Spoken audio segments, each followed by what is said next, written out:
Les années 1980 ont été une époque où la bière était plus qu'une simple boisson. Elle faisait partie des souvenirs, des soirées d'été dans le jardin, des fêtes de famille, de la musique, d'un art de vivre qui semble aujourd'hui presque inaccessible. À l'époque, les rayons regorgeaient d'innombrables marques qui allaient de soi pour des millions de personnes. Et pourtant, beaucoup d'entre elles ont aujourd'hui disparu, ensevelies sous de nouvelles tendances, des fusions et l'évolution des goûts. Mais quand nous regardons en arrière, nous ressentons immédiatement cette vague chaleureuse de nostalgie. Les étiquettes, les slogans publicitaires, le bruit d'une canette qui s'ouvre, tout cela appartient à une ère où la bière formait sa propre culture. Aujourd'hui, nous vous emmenons en voyage dans ce temps béni. Nous découvrons les 10 bières légendaires des années 1980 qui ont autrefois marqué des villes entières, qui ont animé les fêtes et dont le goût ne s'oublie jamais, même si la marque n'existe plus depuis longtemps. Plongeons ensemble dans un monde où chaque bière raconte une histoire, capture une époque et nous rappelle pourquoi certaines choses ne disparaissent jamais vraiment. Schlitz, Schlitz, Bier. Schlitz était autrefois bien plus qu'une simple marque de bière. C'était un symbole de l'identité américaine. Pendant des décennies, elle a été considérée comme la bière que l'on connaissait partout, que l'on buvait en toute occasion et qui, avec sa célèbre phrase « When you're out of Schlitz, you're out of beer », quand vous n'avez plus de Schlitz, vous n'avez plus de bière, a marqué toute une génération. Son histoire commence au XIXe siècle, lorsque Schlitz, grâce à une distribution intelligente par chemin de fer et une stratégie de qualité cohérente, est devenu un géant. Des millions de personnes faisaient Romaine confiance à ce goût, embouteillé dans des bouteilles en verre brun, bien avant que cela ne devienne la norme. Mais la grandeur n'a pas seulement apporté la gloire, mais aussi des risques. Avec des changements dans le processus de brassage dans les années 1960, le goût a commencé à changer et le public l'a immédiatement remarqué. Les ventes ont chuté et en 1976, un gigantesque rappel de plus de 10 millions de canettes et de bouteilles a ébranlé la confiance des clients. Lorsque la brasserie de Milwaukee a fermé ses portes en 1982, il était clair, un titan du monde de la bière était à terre. Des acquisitions ont suivi, les noms ont changé, mais l'âme de la Schlitz originale a lentement disparu des rayons. Néanmoins, Schlitz reste dans la mémoire de beaucoup une bière qui incarnait une époque, un goût qui reflétait l'esprit de toute une nation. 2. Old Milwaukee. Old Milwaukee était la bière que l'on trouvait partout, dans les garages, lors des fêtes de famille, des barbecues et dans les petits bars où l'on racontait des histoires inoubliables. Ce n'était pas une bière premium chère et n'a jamais eu l'intention de l'être. Old Milwaukee était la bière des travailleurs, des héros du quotidien, des gens qui, après une longue journée, savaient exactement quel goût les attendait. Froid, clair, honnête. Dans les années 1980, elle a atteint un sommet époustouflant avec plus de 4,5 millions de barils vendus par an, ce qui en faisait l'une des bières les plus achetées de tous les États-Unis.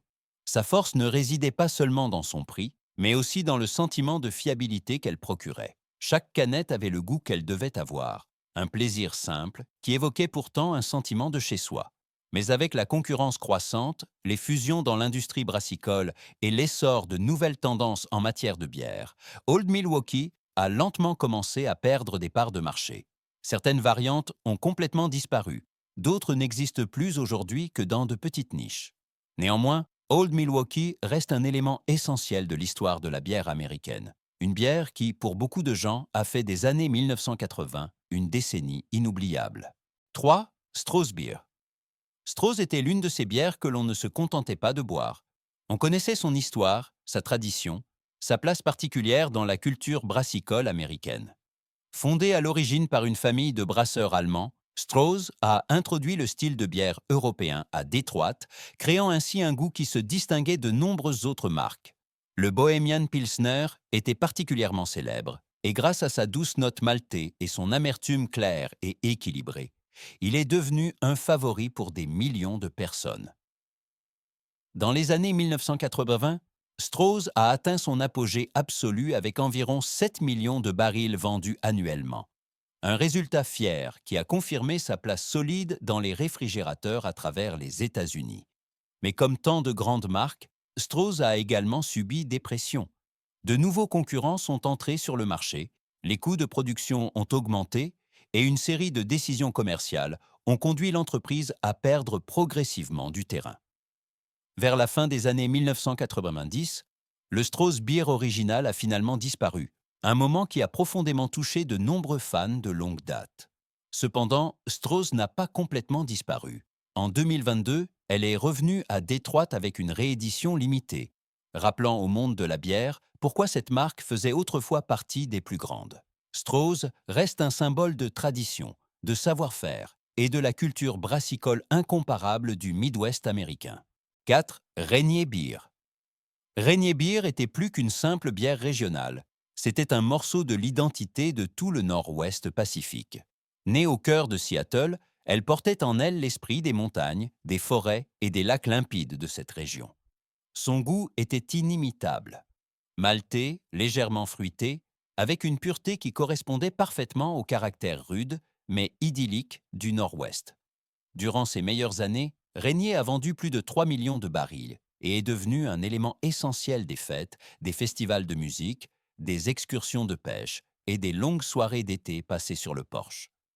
Cependant, les années 1980 m'ont apporté de grands bouleversements dans le paysage brassicole américain. Des acquisitions, des restructurations et une concurrence féroce ont conduit Rainier à perdre son indépendance et, finalement, à ne plus être brassé dans sa patrie d'origine. Pour beaucoup, ce fut un moment douloureux, car Rainier n'était pas simplement une bière, c'était un sentiment d'appartenance. Lorsque la production a été définitivement arrêtée en 1999, une ère qui avait marqué Seattle et une grande partie du Nord-Ouest pendant plus d'un siècle a pris fin. Néanmoins, la légende perdure. Encore aujourd'hui, les gens se souviennent du R emblématique sur la bouteille et des publicités inoubliables qui ont fait de Rainier une bière culte. 5. Pearl Beer. Pearl Beer a été pendant des décennies la fierté de l'État du Texas, une bière faite de tradition, de conscience régionale et d'un goût clair et inimitable. Créée en 1883 à San Antonio, elle a été nommée d'après ses bulles de mousse en forme de perles, que le brasseur allemand d'origine considérait comme un signe de la plus haute qualité. Très tôt, Pearl est devenu un élément essentiel des fêtes texanes, des rodéos et des matchs de baseball. En particulier dans les années 1970 et au début des années 1980, la marque a connu son apogée la plus glorieuse avec plus de 2 millions de barils vendus annuellement. Pour de nombreux Texans, Pearl n'était pas simplement une bière, c'était une partie de leur identité. Cependant, comme si souvent, Pearl a également été touché par les changements de l'industrie.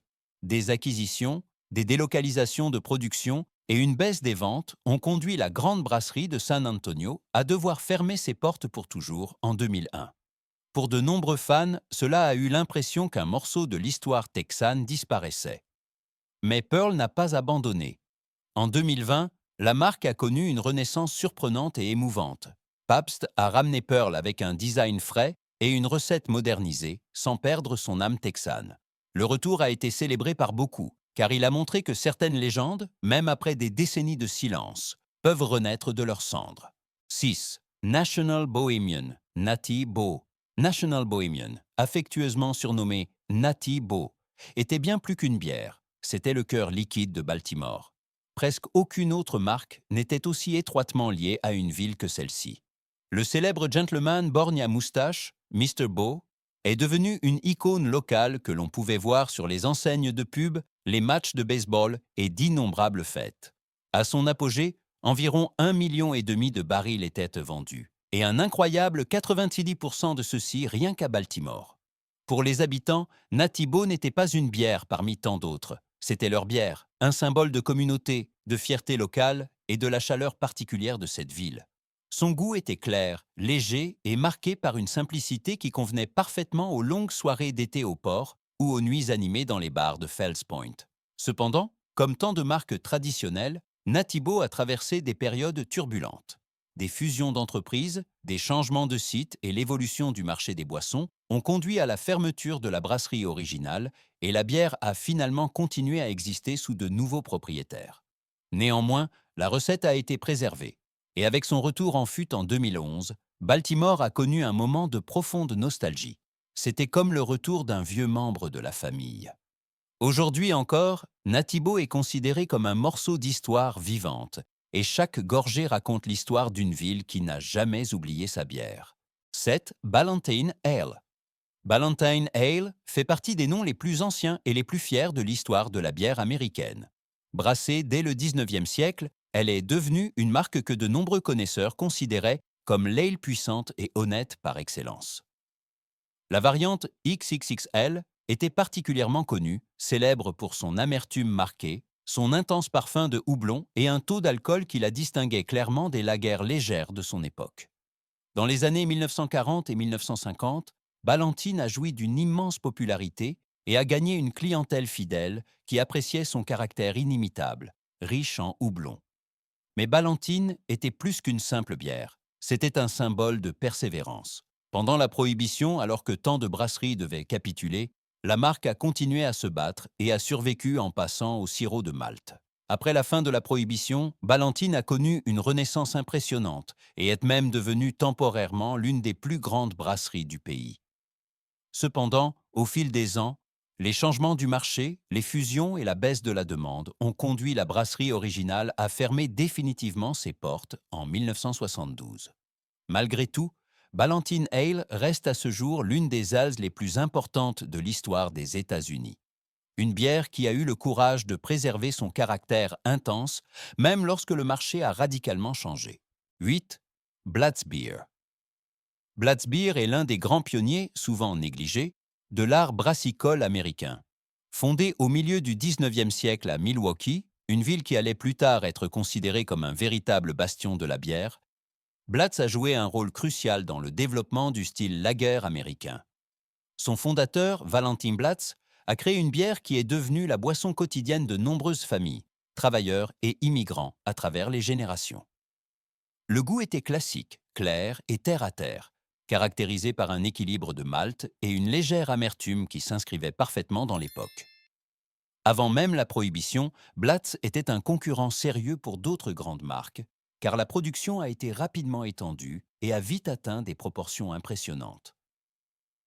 Pendant la Prohibition, Blatz, comme quelques autres marques, a survécu grâce à la fabrication de boissons maltées et de near beer, jusqu'à ce que le redémarrage réussisse en 1933.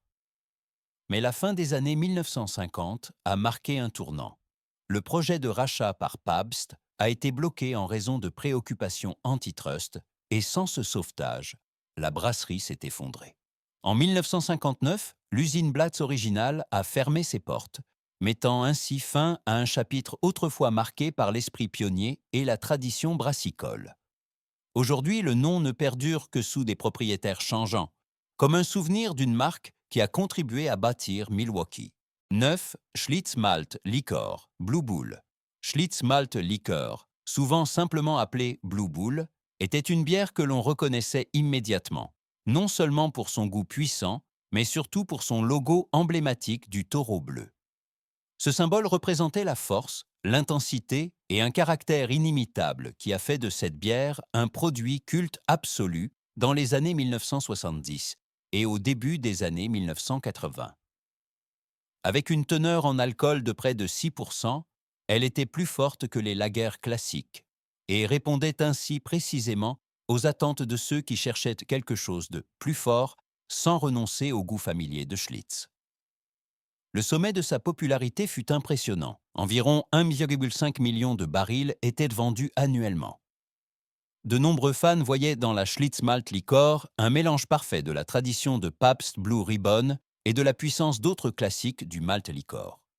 Cependant, le marché a changé, et avec les nouvelles tendances et l'intérêt croissant pour les bières artisanales, la bière a lentement perdu sa position solide.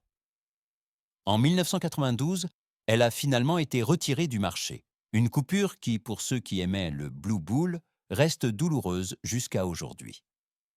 Néanmoins, la marque reste un morceau de l'histoire de la bière américaine, un symbole d'une époque où le courage, la force et un goût inimitable se rencontraient. 10. Lucky Lager. Lucky Lager était autrefois l'une des bières les plus populaires de la côte ouest américaine. Une bière qui a accompagné des générations et marqué le quotidien d'innombrables personnes. Depuis son lancement en 1934, elle est devenue rapidement un best-seller, Dès les années 1950 et début des années 1960, Lucky Lager a atteint son apogée et est même devenu temporairement la deuxième marque de bière la plus vendue en Californie. Son goût clair et simple et le X rouge distinctif sur la capsule en faisaient un produit immédiatement reconnaissable. Lucky Lager était la bière des grandes routes, des dîners simples, des rencontres du week-end dans les garages et des barbecues en banlieue. Elle n'avait rien d'élitiste, et c'est précisément ce qui faisait son charme. Mais avec le changement des temps, les nouvelles tendances de consommation et la concurrence croissante, Lucky Lager a commencé à perdre de son influence.